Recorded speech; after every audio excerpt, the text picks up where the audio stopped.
Guys ఇప్పుడు మనము turbo petrol లో 0 to 100 అయితే టెస్ట్ చేయబోతున్నాం. సో ఎంత స్పీడ్ లో అందుకుందో ఒకసారి అయితే చెక్ చేసేద్దాం.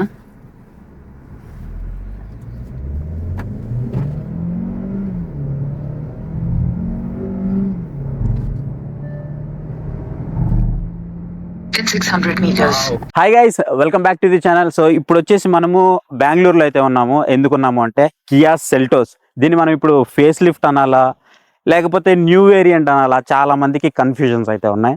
సో యాక్చువల్లీ దీన్ని ఫేస్ లిఫ్ట్ అని అయితే మనం అనకూడదు, ఎందుకంటే దీన్ని గ్లోబల్ బేస్ మీద K3 ప్లాట్ఫామ్ మీద బిల్డ్ చేశారు. మొత్తం చేంజ్ అయితే అయిపోయాయి. బట్ అవన్నీ నేను ఎక్స్ప్లెయిన్ చేస్తూ ఒక వీడియో ఆల్రెడీ పోస్ట్ చేశాను లాంచ్ అప్పుడే. సో ఒకవేళ మీకు ఏమైనా డౌట్స్ ఉన్నాయంటే మీరు ఒకసారి దాన్ని వెళ్ళి చెక్ చేయండి. బట్ ఇప్పుడు మనం ఏం చేయబోతున్నాము అంటే దీన్ని కంప్లీట్ టెస్ట్ రైడ్ అయితే చేయబోతున్నాం. ఆల్రెడీ నేను ఒక 150 కిలోమీటర్స్ అయితే డ్రైవ్ చేశాను.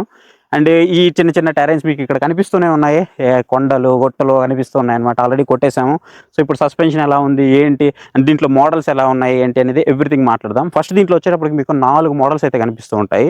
బేస్ మోడల్ HTE అని కనిపిస్తూ ఉంటుంది. మీకు దీంట్లో కూడా క్రూజ్ కంట్రోల్ అలాగే మీకు టచ్ స్క్రీన్ ఆప్షన్స్ ఇవన్నీ కూడా ఆఫర్ చేస్తూ ఉన్నారు. నెక్స్ట్ మీకు HTK అని అయితే కనిపిస్తూ ఉంటుంది. మీకు ఒకవేళ వాల్యూ ఫర్ మనీకి ఒక వేరియంట్ కావాలి అని అనుకుంటే సో మీరు దానికైతే వెళ్ళొచ్చు. నెక్స్ట్ మీకు HTX అయితే కనిపిస్తూ ఉంటుంది. ఇది కంప్లీట్గా టెక్ లవర్స్ కోసం అనమాట. మీకు దాంట్లో అన్ని ఫీచర్స్ ఆఫర్ చేస్తారు, అడాస్తో సహా అన్ని ఫీచర్స్ అయితే వస్తాయి. నెక్స్ట్ మీకు GTX అయితే ఉంటుంది. సో ఈ GTXలో వచ్చేటప్పటికి ఒక హై పర్ఫార్మెన్స్ కావాలి అండ్ దాంతోపాటు నాకు ఒక టెక్ ఎంతూజియాస్ట్ని, నేను టెక్ ఫీచర్స్ అన్నీ కావాలి అని అనుకుంటే మీరు ఆ వేరియంట్కి అయితే వెళ్ళొచ్చు. అండ్ దీంట్లో చూసుకున్నట్లయితే ఓవరాల్గా మీకు ఈ విడ్త్ కానీ ఇవన్నీ కూడా నేను ఆల్రెడీ ఎక్స్ప్లెయిన్ చేస్తున్నాను.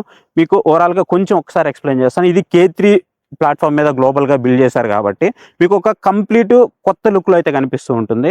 అండ్ మిగతా వేరియంట్లు అంటే మనం వేరే కంపెనీస్తో మనం కంపేర్ చేసుకున్నట్లయితే బేస్ మోడల్లో వేరే వాళ్ళు ఇవ్వని ఫీచర్స్ మనకి దీంట్లో అయితే కనిపిస్తూ ఉన్నాయి. అండ్ రాయల్గా నాకు ఎక్కడ అనిపించింది అంటే నేను లోపలికి వెళ్ళిన తర్వాత ఇంటీరియర్ ఏదైతే ఉందో ఇది మీకు చాలా ప్రీమియం కనిపిస్తూ ఉంటుంది మిగతా వాటితో కంపేర్ చేస్తే. మీకు ఇక్కడ కాంపిటేటర్స్ అయితే కనిపిస్తూ ఉన్నాయి. కాంపిటేటర్స్ కనుక చూసుకున్నట్లయితే మీకు సుజుకి నుంచి మీకు కనిపిస్తూ ఉంటుంది కాంపిటేటర్, అలాగే మీకు సియారా కూడా కాంపిటేటర్ కనిపిస్తూ ఉంటుంది, అలాగే క్రెటా కూడా మీకు కాంపిటేటర్ కనిపిస్తూ ఉంటుంది. ఇవన్నీ కూడా మీకు మేజర్ కాంపిటేటర్స్ అనమాట. సో ఇక ఫైనల్గా మనం దీని యొక్క డ్రైవ్ గురించి మాట్లాడదాము. సో ఇప్పుడు నేను ఓన్లీ వన్ వే డ్రైవ్ గురించే మాట్లాడుతున్నాను అండ్ మిగతాది నేను పోయేటప్పుడు మాట్లాడతాను. సో అది కూడా మీకు ఎక్స్ప్లెయిన్ చేస్తాను. సో ఇప్పుడు నేను వచ్చేటప్పుడు 2 కార్లు డ్రైవ్ చేశాను. ఒకటి డీజిల్, ఒకటి పెట్రోల్, టర్బో పెట్రోల్ అనమాట. 2 డ్రైవ్ చేశాను. సో రెండిట్లో నాకు మెయిన్గా ఏదైతే పెట్రోల్ ఉందో పెట్రోల్ పర్ఫార్మెన్స్ అయితే మాత్రం నెక్స్ట్ లెవెల్ అనిపిస్తుంది. మనం సడన్గా చూసినప్పుడు 80కి ఒక వార్నింగ్ వస్తుంది కదా. సో అప్పుడు మనం చూసినప్పుడు మనకి ఎక్కడో మనం ఒక 40లోనో 60లోనో డ్రైవ్ చేస్తున్న ఫీల్ అయితే ఉంటుంది. ఎప్పుడైతే మనం 120 డ్రైవ్ చేస్తూ ఉంటామో మనకి కంటిన్యూస్గా అలర్ట్ వస్తూ ఉంటుంది కదా, హై స్పీడ్ అలర్ట్. సో ఆ టైంలో మనం చూస్తే ఏదో 80 స్పీడ్లో వెళ్తున్న ఫీల్ అయితే కనిపిస్తూ ఉంటుంది అనమాట. ఇక ఇంజన్ నాయిస్ విషయానికి వస్తే ఇంజన్ నాయిస్ మనకి వెరీ లిటిల్, మరీ ఎక్కువ అయితే ఉందని చెప్పను. పవర్ పరంగా మాత్రం మంచి పవర్ అయితే ఉంది. ఇక డీజిల్ విషయానికి వస్తే డీజిల్ వచ్చేటప్పటికి మీకు లోపల కొంచెం నాయిస్ అయితే వస్తుంది. అండ్ పవర్ ల్యాగ్ ఉందా అంటే పవర్ ల్యాగ్ అయితే ఏం లేదు, కాకపోతే పర్ఫార్మెన్స్ కొంచెం డౌన్ సైడ్ అయితే ఉంది. మీకు ఇంజన్లోకి కొంచెం నాయిస్ వస్తుంది, రోడ్ నాయిస్ వస్తుంది అండ్ క్యాబిన్లోకి ఇంజన్ నాయిస్ కూడా మీకు కొంచెం అయితే తెలుస్తుంది అనమాట. అండ్ మెయిన్లీ నేను ఇంకొకటి అబ్జర్వ్ చేశాను, ఓన్లీ డీజిల్లోనే అబ్జర్వ్ చేశాను. ఏదైతే ఈ వీల్ ఉందో ఈ వీల్ రొటేట్ అవుతున్నప్పుడు అప్పుడప్పుడు మనకి చాలా క్లియర్గా తెలుస్తూ ఉంది. అదొకటైతే నాకు క్లియర్గా నేను నోటీస్ చేయడం జరిగింది. ఇప్పుడు మేము ఒకటి పెట్రోల్ ఒకటి డీజిల్ 2 డ్రైవ్ చేసాము. పెట్రోల్ నాది, డీజిల్ కేసీది. సో కేసీ ఎక్స్పీరియన్స్ ఎలా ఉందో ఇనీషియల్ ఎక్స్ప్రెషన్ మాత్రమే ఇది మీకు. సో ఇంప్రెషన్ ఎలా ఉందో ఒకసారి మాట్లాడదాం. కేసీ ఎలా అనిపించింది diesel? So diesel power generation అంతా బానే ఉంది, కాకపోతే కొంచెం నువ్వు చెప్పినట్టు పెట్రోల్ నాయిస్ లాగా కొంచెం డీజిల్ నాయిస్ ఇంకొంచెం ఎక్కువ వస్తుంది. ప్లస్ రోడ్ నాయిస్ కూడా కొంచెం ఎక్కువ వస్తున్నట్టు నాకు అనిపిస్తుంది. క్యాబిన్ లోకి బాగా వినిపిస్తా ఉంది. బాగా అంటే బాగా అని చెప్పను, కొంచెం ఎక్కువ ఉంది. ఇంకోటి అదే పవర్ జనరేషన్ గురించి చెప్పా కదా, పవర్ జనరేషన్ కొంచెం అనీవెన్ గా అనిపిస్తుంది. పవర్ లాగ్స్ ఏమన్నా? పవర్ లాగే అనిపిస్తలేదు. డీజిల్ కదా ఇంకా ఆటోమేటిక్ గా ఇనిషియల్ పికప్ అయితే లేదు, బట్ వన్స్ పికప్ వచ్చిన తర్వాత చాలా బాగా పిక్ అవుతుంది కార్ అయితే. సో ఇది కేవలం ఇనీషియల్ ఇంప్రెషన్ మాత్రమే. ఇంకొక 150 కిలోమీటర్ల వరకు డ్రైవ్ చేసేది ఉంది. సో అది డ్రైవ్ చేసిన తర్వాత ఫైనల్ ఇంప్రెషన్ మాత్రం ఖచ్చితంగా చెప్తాను. అండ్ వీడియో ఎండింగ్ వరకు చూడండి, అప్పుడే మీకు క్లారిటీ వస్తుంది డీజిల్ కొనాలా పెట్రోల్ కొనాలా అనేది. సో ఇవి ఓవరాల్ గా డ్రైవ్ ఎక్స్పీరియన్స్ లో నేను నోటీస్ చేసిన మెయిన్ పాయింట్స్ అయితే. ఇక ఈ టెక్ ఫీచర్స్ అన్ని అంటారా, అవి అన్నిట్లో ఉండేవే. అండ్ మీకు ఒకవేళ బేస్ వేరియంట్ తీసుకోవాలి అని అనుకుంటే బేస్ వేరియంట్లో కూడా మీకు ఈ touch screen, cruise control options వస్తున్నాయి కాబట్టి ఈ సెగ్మెంట్లో మాత్రం దీన్ని ఖచ్చితంగా కింగ్ అనే చెప్పుకోవచ్చు. ఇక రోడ్ ప్రెజెన్స్ చూస్తే నేను ప్రత్యేకంగా చెప్పాల్సిన అవసరం లేదు. ఫ్రంట్ సైడ్ నుంచి చూసినప్పుడు మీకు చిన్న వెహికల్ లాగా అనిపిస్తుంది, కానీ ఇక్కడ చూడండి ఒక్కసారి మీకు ఒక పెద్ద ఎస్యూవీ కానీ చూస్తున్న ఫీల్ అయితే కనిపిస్తూ ఉంటుంది. ఈ రోజుకి ఈ మిడ్ సెగ్మెంట్ ఎస్యూవీస్ ఏవైతే ఉన్నాయో ఇవన్నీ కూడా మీకు రోజుకి కాంపిటీషన్ పెరిగిపోతూ ఉన్నాయి. ఆ కాంపిటీషన్కి తగ్గట్టుగా వీళ్ళు కూడా మనకి కొత్త ఫీచర్స్ అయితే ఇంట్రొడ్యూస్ చేస్తూ ఉన్నారు. అంటే డ్రైవ్ చేస్తున్నప్పుడు ఇంకోటి కూడా చెప్పాలి, మీకు ఈ బానెట్ ఏదైతే ఉందో మీకు ఇక్కడ వరకే విజిబిలిటీ ఉంటుంది, ఈ కింద విజిబిలిటీ అయితే ఉండదు. కొంచెం మీరు బంపర్ టు బంపర్ ట్రాఫిక్లో మెయిన్గా చెప్పాలంటే ఈ టైంలో కొంచెం జాగ్రత్తగా చూసుకొని అయితే డ్రైవ్ చేయాల్సి ఉంటుంది. అండ్ ఇంకొకటి సేఫ్టీ పరంగా చూసుకున్నట్లయితే ప్రీవియస్తో కంపేర్ చేస్తే 8% మీకు బిల్డ్ క్వాలిటీ అయితే ఇంప్రూవ్ అయితే అయిందనమాట. సో అది కూడా మీకు చాలా మంచి విషయం అని చెప్పాలి. అండ్ వెంటిలేటెడ్ సీట్స్ కూడా వండర్ఫుల్గా వర్క్ చేస్తూ ఉన్నాయి. ఇక మనం దీని సస్పెన్షన్ గురించి మాట్లాడుకోవాలి. సో చాలా మంది దీనికోసమే వెయిట్ చేస్తూ ఉంటారు. సో సస్పెన్షన్ ప్రీవియస్తో కంపేర్ చేస్తే చాలా ఇంప్రూవ్ అయింది, దాంట్లో మీకు అసలు ఎలాంటి డౌట్ లేదు. ఖచ్చితంగా మీకు ఒక ప్రీమియం ఫీల్ అయితే ఉంటుంది. అండ్ సస్పెన్షన్ అయితే మాత్రం చాలా వండర్ఫుల్గా ఉంది. మీరు ఏ కండిషన్లో డ్రైవ్ చేసినా సరే మీకు చాలా మంచిగా ఉంటుంది. అండ్ ఏదైతే మీకు ఈ స్టీరింగ్ ఉందో స్టీరింగ్ కూడా సాఫ్ట్గానే ఉంది, అండ్ ఎక్కడ కూడా హార్డ్గా కానీ అలాంటివి ఏం లేదు. అండ్ మనం ప్రీవియస్ జనరేషన్స్లో చూస్తే ఈ కియాకి మనకి ఈ వైబ్రేషన్ అయితే ఉండేదన్నమాట. ఆ వైబ్రేషన్ కూడా ఎక్కడ నేనైతే నోటీస్ చేయలేదు. ఈవెన్ బ్రేకింగ్ కూడా మీకు చాలా బాగుంది. అండ్ మీకు ఇక్కడ కొన్ని చేంజెస్ చెప్తున్నాను కదా, సో ఈ చేంజెస్లో చూసుకుంటే మేజర్గా మనకి ఇంకో కొన్ని చేంజెస్ కూడా కనిపిస్తూ ఉంటాయి. ఫర్ ఎగ్జాంపుల్ చూసుకున్నట్లయితే బూట్ స్పేస్ కూడా మనకి ప్రీవియస్తో కంపేర్ చేస్తే ఒక 10 లీటర్స్ వరకు నియర్ బై పెంచారనమాట. ఆల్మోస్ట్ 447 లీటర్స్ వరకు బూట్ స్పేస్ అయితే మనకు కనిపిస్తూ ఉంటుంది. మీరు ఒకవేళ బాటిల్ హోల్డర్లో బాటిల్ పెట్టాలనుకుంటే 1.5 లీటర్ వరకు మీరు బాటిల్ అయితే పెట్టవచ్చు, అంటే మనకి పెరిగిందనమాట ప్రీవియస్తో కంపేర్ చేస్తే. అండ్ 12 స్పీకర్స్ అయితే కనిపిస్తూ ఉంటాయి. మీకు ఈ ఆడియో ఎక్స్పీరియన్స్ కూడా చాలా మంచిగా ఉంది. ఈవెన్ మీకు ఏదైతే 360 డిగ్రీస్ కెమెరాస్ ఉన్నాయో, సో 360 డిగ్రీస్ కెమెరాస్ వాటి యొక్క క్వాలిటీ అనేది మనకి చాలా మంచిగా అనిపిస్తూ ఉంటుంది. అండ్ మనము రొటేషన్ చేస్తున్నప్పుడు కానీ అండ్ టచ్ రెస్పాన్స్ కానీ ఎవ్రీథింగ్ అయితే మనకి ఫైన్ అయితే ఉన్నాయి. ఎక్కడ మనకు ప్రాబ్లమ్ నేనైతే నోటీస్ చేయలేదు. అండ్ నేను పర్టికులర్గా ఆడియో వింటున్నప్పుడు కూడా నాకు ఆ బేస్ ఎఫెక్ట్ కూడా తెలుసు. మీకు ఆటోమేటిక్ లాక్ ఫంక్షన్ అయితే చూపిస్తాను చూడండి. సో కీస్ నేను ఏం ప్రెస్ చేయట్లేదు. ఇప్పుడు నేను దగ్గరికి అయితే వెళ్తాను. సో దగ్గరికి వెళ్ళినప్పుడు మీరు ఇక్కడైతే చూడొచ్చు ఆటోమేటిక్గా రెస్పాండ్ అవుతుంది. సో చూసారా, ఫ్లష్ హ్యాండిల్స్ అయితే మనకి ఓపెన్ అయితే అయిపోయాయి. మళ్ళీ నేను వెనక్కి వెళ్ళిపోతున్నాను చూడండి. కొంచెం నేను డిస్టెన్స్ మెయింటైన్ చేయగానే ఆటోమేటిక్గా ఈ ఫ్లష్ డోర్ హ్యాండిల్స్ అనేవి క్లోజ్ అయిపోతాయి.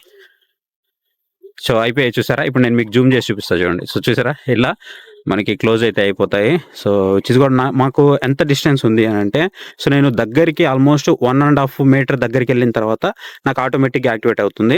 నేను ఆల్మోస్ట్ ఒక 10 మీటర్స్ దూరం వెళ్ళిన తర్వాత, ఒక 8 to 10 మీటర్స్ వెళ్ళిన తర్వాత ఆటోమేటిక్గా క్లోజ్ అయితే అయిపోతుంది. అండ్ ఇప్పుడు మనకి కొత్తగా కియా కనెక్ట్ యాప్లో కొన్ని చేంజెస్ అయితే తీసుకొచ్చారు. సో ఆ చేంజెస్లో మేజర్గా నాకు బాగా నచ్చింది, కొంతమందికి నచ్చకపోవచ్చు కూడా. అది ఏంటి అని అంటే, మీరు ఒకవేళ కారు కొన్న తర్వాత ఎన్ని సర్వీసెస్ అయినాయి, ఎంత డ్యామేజ్ అయి ఉన్నాయి, మీరు ఎన్నిసార్లు సర్వీస్ చేయించారు, ఏ పార్ట్స్ చేంజ్ చేశారు, ఎన్ని కిలోమీటర్స్ తిరిగారు, ఎవ్రీథింగ్ అయితే మీకు అక్కడ కనిపిస్తూ ఉంటుంది. సో ఇది ఒకవేళ మనం ఎవరికైనా సెల్ చేయాలి అని అనుకుంటే వాళ్ళకైతే ఖచ్చితంగా ఇది ఒక పెద్ద బండరాయి అనే చెప్పాలి. ఎందుకంటే మనం ఏదో ఒకటి చెప్పి అమ్మేస్తూ ఉంటాం, రెగ్యులర్గా అందరూ జరిగేది అదే. బట్ ఈసారి నుంచి అలా కుదరదు, ఎందుకంటే మనకి యాప్లో చాలా క్లియర్గా కనిపిస్తూ ఉంటుంది ఏమేమి పార్ట్స్ మార్చారు, ఎన్ని కిలోమీటర్లు తిరిగింది, ప్రతి ఒక్కటి కనిపిస్తూ ఉంటుంది. కాబట్టి మనం ఈసారి మోసం చేయడానికి అయితే కుదరదు. ఇక మనం సీటింగ్ కంఫర్ట్ విషయానికి వస్తే, సీటింగ్ కంఫర్ట్లో మీకు ఎలక్ట్రానిక్ అడ్జస్ట్మెంట్ అయితే ఉంటుంది. మీరు అన్ని వేస్గా అడ్జస్ట్ అయితే చేసుకోవచ్చు. అండ్ ఇంకొకటి మీకు ఇక్కడ 3 మెమరీ ఫంక్షన్ అయితే ఉంటుంది. 3 మెమరీ ఫంక్షన్లో ఒక్కొక్కరికి మీరు 2 టైప్స్గా అడ్జస్ట్ అయితే చేసుకోవచ్చు అనమాట. మీకు ఒకటి అంటే కొంచెం ముందుకు కూర్చోవాలనుకున్నా, కొంతమంది వెనక్కి కూర్చోవాలనుకుంటున్నా. సో ఇట్లా ఒక్కొక్కరికి 2 అంటే 6 అయితే మీరు అడ్జస్ట్ చేసుకోవచ్చు. 3 అయితే మెమరీ ఫంక్షన్ అయితే ఉంటుందన్నమాట. అండ్ మీకు ఏవైతే సైడ్ లోయర్ థై సపోర్ట్ కానివ్వండి అండ్ సైడ్ కానివ్వండి, ఎవ్రీథింగ్ కూడా మీకు చాలా బాగుంది. మిగతా వీటి కాంపిటేటర్స్ ఏవైతే ఉన్నాయో వీటితో కంపేర్ చేస్తే మాత్రం దీని సీటింగ్ కంఫర్టబిలిటీ మాత్రం చాలా బాగా నచ్చింది నాకు. ఎట్లా ఉందంటే బ్యాక్ నుంచి మనల్ని ఎవరో పట్టుకున్న ఫీల్ అయితే వస్తుంది అనమాట. సో అది నాకు చాలా మంచిగా అనిపించింది, అంటే కంఫర్టబుల్గా అనిపించింది మెయిన్లీ. దీనివల్ల మనకి ఏమవుతుందంటే స్పైన్ ఏదైతే ఉందో ఈ స్పైన్ మొత్తం కూడా సీట్కి ఆనిపోతూ ఉంటుంది. సో కొంచెం లాంగ్ జర్నీ కొట్టాలనుకున్నప్పుడు మాత్రం మీరు హ్యాపీగా అయితే కొట్టేయచ్చు. దానితో పాటు మీకు 3 అడ్జస్టబుల్ వెంటిలేటెడ్ సీట్స్ అయితే వస్తున్నాయి కాబట్టి సో అది చాలా కూలింగ్ ఇస్తుంది. అండ్ లాంగ్ జర్నీస్కి మాత్రం పర్ఫెక్ట్గా చెప్పాలి. మీరు ఒకవేళ టర్బో పెట్రోల్ కనుక తీసుకొని మీరు మెమరీ ఫంక్షన్ యూజ్ చేసుకొని కరెక్ట్గా కూర్చున్నారు అని అంటే మాత్రం మీరు మిగతా వాటితో కంపేర్ చేస్తే దీంట్లో లాంగ్ జర్నీ కొంచెం ఎక్కువ అయితే చేయొచ్చు. సో ఇక చాలా మంది కూడా అడుగుతున్నది ప్రైస్ ఎంత అని అడుగుతారు. సో ప్రైస్ అయితే స్టిల్ ఎట్ రివీల్ అయితే అవ్వలేదు. మీకు ఒకవేళ ఇంట్రెస్ట్ ఉంది అనుకుంటే మన ఇన్స్టాగ్రామ్ లింక్ అనేది డిస్క్రిప్షన్లో ఉంటుంది, ఒకసారి చెక్ చేయండి. ప్రైజెస్ రివీల్ అవగానే నేను అక్కడైతే పోస్ట్ చేస్తాను. మీకు ఆల్రెడీ ప్రజెంట్ బుకింగ్స్ అయితే స్టార్ట్ అయి ఉన్నాయి. మీ నియరెస్ట్ కియా షోరూమ్కి వెళ్ళి మీరు బుక్ అయితే చేసుకోవచ్చు. ఇక ఫైనల్గా దీన్ని తీసుకోవచ్చా లేదా అని అనుకుంటే ఫస్ట్ మీరు ఒకసారి టెస్ట్ రైడ్ చేయండి. టెస్ట్ రైడ్ చేసిన తర్వాత మీ బడ్జెట్ ఇంతవరకు మనకి ప్రైజెస్ రిలీజ్ అవ్వలేదు కాబట్టి సో దాని గురించి మనం పర్టికులర్గా మాట్లాడలేం. కాకపోతే వీటి కాంపిటేటర్స్ ఏవైతే ఉన్నారో ఖచ్చితంగా వాటికి దగ్గరగానే తీసుకొస్తారు. మహా అయితే ఒక 50,000 రూపాయల వరకు మనకి అటు ఇటుగా చేంజెస్ అయితే ఉంటాయి. అంతకుమించి పెద్ద చేంజెస్ అయితే ఉండవు. బట్ ఒకవేళ మీరు బేస్ వేరియంట్ తీసుకోవాలనుకున్నా మాత్రం ఇది మీకు వాల్యూ ఫర్ మనీ అయితే అవుతుంది. లేదు అనుకుంటే మీరు HTK అయితే ఉంటుంది. మీరు అద్దె తీసుకున్నా సరే మీకు వాల్యూ ఫర్ మనీ అయితే అవుతుంది. లేదు నాకు అసలు కంప్లీట్గా టెక్ ఫీచర్స్ అయి కావాలి అని అనుకుంటే మీరు HTXకి అయితే వెళ్ళిపోండి. అక్కడ మీకు అది బెటర్ చాయిస్ అవుతుంది. లేదు నాకు ఓన్లీ పవరే ఇంపార్టెంట్, నేను పవర్ ఎక్స్పీరియన్స్ చేయాలనుకుంటున్నా, దాంతోపాటు నాకు టెక్ ఫీచర్స్ అన్నీ కావాలి అని అనుకుంటే అప్పుడు మీరు GTXకి అయితే వెళ్ళిపోండి. సో అది కూడా మీకు ఇక్కడ వండర్ఫుల్ చాయిస్ అయితే అవుతుంది. బట్ దీని కాస్ట్ అనేది మీకు చాలా ఎక్కువ అయితే ఉంటుంది. బట్ ప్రైజెస్ అన్ని రిలీజ్ అయిన తర్వాత ఏది వాల్యూ ఫర్ మనీ అనేది తర్వాత మీకు ఒక షార్ట్ కూడా చేసి పెడతాను. గైస్ ఇప్పుడు మనము టర్బో పెట్రోల్లో 0 to 100 అయితే టెస్ట్ చేయబోతున్నాం. సో ఎంత స్పీడ్లో అందుకుందో ఒకసారి అయితే చెక్ చేసేద్దాం.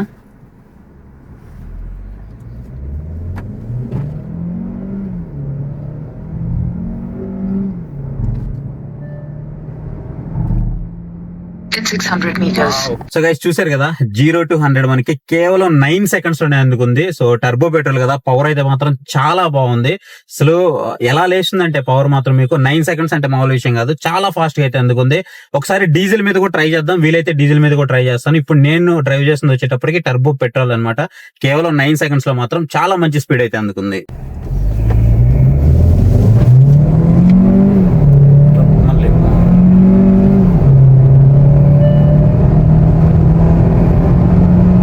సో ఇది గైస్ వీడియో. సో వీడియో మీకు ఎలా అనిపించిందో కామెంట్ సెక్షన్లో కామెంట్ చేయండి. ఇంకా మీకు ఏదైనా డౌట్స్ ఉన్నాయి అని అంటే ఖచ్చితంగా let me in the comment section. నేను ప్రతి కామెంట్కి రిప్లై ఇస్తాను. మీకు ఎలాంటి డౌట్స్ ఉన్నా సరే కామెంట్ చేయడం మాత్రం మర్చిపోవద్దు. అండ్ మనకి ప్రజెంట్ ఒక హైప్ అనే ఒక బటన్ అయితే వస్తుంది ప్రజెంట్. మీరు ఒకసారి లైక్ చేయండి. లైక్ చేసిన తర్వాత కింద మీకు హైప్ కనిపిస్తూ ఉంటుంది. హైప్ చేయండి, ఎక్కువ మందికి ఇన్ఫర్మేషన్ కూడా యూజ్ఫుల్ అవుతుంది. సో ఇది guys video. Thank you for watching. See you next video. Bye bye. Jai Hind.